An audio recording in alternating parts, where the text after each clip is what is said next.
Depuis quelques mois, la législation suisse, qui est plus souple que dans d'autres pays, ouvre la voie aux producteurs de chanvre contenant moins de 1% de THC.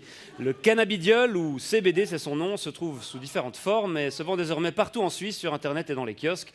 On va parler de cette version édulcorée du cannabis avec vous, Samuel Freudiger, bonsoir. Yeah, man. Big up the man called the youth, them from Celestia are the first. I and I, Sam Felix, up on the place. Big up the man called Original Baker. Brace up the fire. Wagwan. Pardon? Ouais, ça veut dire bonsoir à Kingston. D'accord. Alors vous êtes un consommateur régulier de cannabis, vous êtes aussi membre d'un groupe de reggae suisse, Yeah, Brada Framanada Mada. Brother from another mother, man. C'est quand tu es frère, tu es brother, mais tu n'as pas la même maman, man. Brother from another mother, brother from another mother, brother from another mother. Brada Framanada Mada. Vous êtes c'est ce groupe dans lequel vous jouez, avec lequel vous voyagez souvent Yeah, man. en Jamaïque. Bra. C'est ça. Alors tout d'abord, qu'est-ce que vous pensez de ce boom du CBD? Un boom qui a commencé en août dernier lorsqu'un fabricant chafouzois a obtenu pour la première fois une autorisation d'en vendre. Man, moi je trouve c'est rigolo de voir les clients qui vont acheter une ou deux têtes de weed comme si c'était des chiclettes. Mais il faut dire c'est Baba et c'est Bobo et Babylone. Babylone, c'est la société qui est décadente et il les encourage à vendre ces produits qui sèment la panique, man. Ouais, la panique, notamment chez les forces de l'ordre, qui font face à un nouveau casse-tête. Yeah, man. Les pauvres policiers, man, ils peuvent pas faire la différence entre le CBD et la CNC, man. Là. La sensimilla, man. La ganja, la weed, la marijuana, la kaya, man, whatever. D'accord, parce qu'il est vrai qu'en apparence, le cannabis légal ressemble à s'y méprendre à son cousin. Man, les pauvres petits boys de police, man. Ils peuvent pas faire la différence, man. Il faut qu'ils aillent goûter le produit. Alors imagine, man, le pauvre policier, man. Excusez-moi, vous pouvez me présenter vos papiers à rouler d'identité. Ce sera pas possible, man. Oui.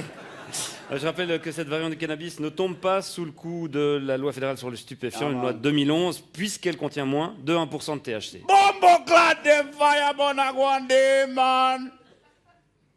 Il faut savoir qu'on obtient ce tabac en manipulant la plante. Man. En la manipulant. En manipulant la plante. Génétiquement.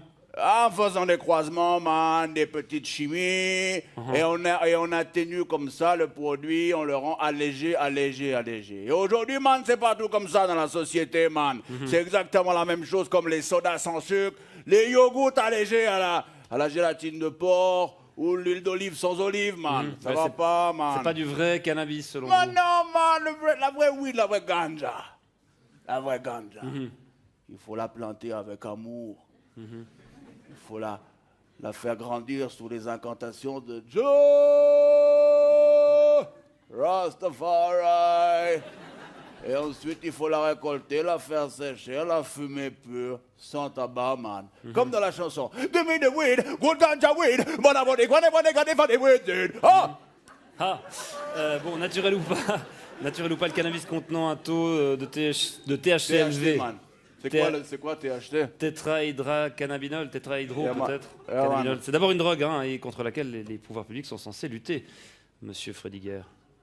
Et pourquoi, man, on ne pourrait pas lutter d'abord contre l'alcool, man? L'alcool, man. Interdire l'alcool, man! Qui est beaucoup plus additif et beaucoup plus dangereux, man. Bon, ça, c'est pas... C'est pas quoi? C'est pas ce qu'on dit. Man, il suffit de regarder l'expérience, man, des exemples qui sont tout autour de toi dans la vie, man. Si tu bois trop d'alcool, man, Ça va le coude. ça va nickel. Si tu bois trop d'alcool, man, tu vas commencer à dire des conneries. Ensuite, tu vas rouler des pelles à une inconnue.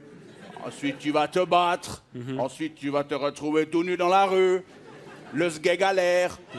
Tu vas te rebattre, tu vas tomber contre un trottoir, et puis après, tu vas tomber dans la mort du coma, man. C'est vrai que ça m'est déjà arrivé, cette séquence d'événements. Alors que si tu fumes trop de weed, man, si tu fumes trop de weed, qu'est-ce que tu risques? Qu'est-ce que tu risques, man? La même chose. Non, man, tu risques juste de t'endormir. Et au pire, man, de lâcher une ou deux petites caisses, vite fait. C'est pas tout à fait ce que disent les spécialistes de la question. Ah, man, mais ça me rappelle ce vieux proverbe jamaïcain, you know, man, when daddy smokes some weed, he's never speed.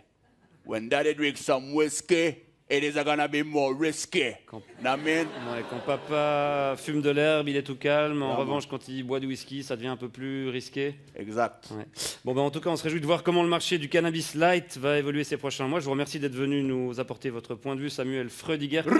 Comment on dit au revoir en jamaïcain? Big up. Big up.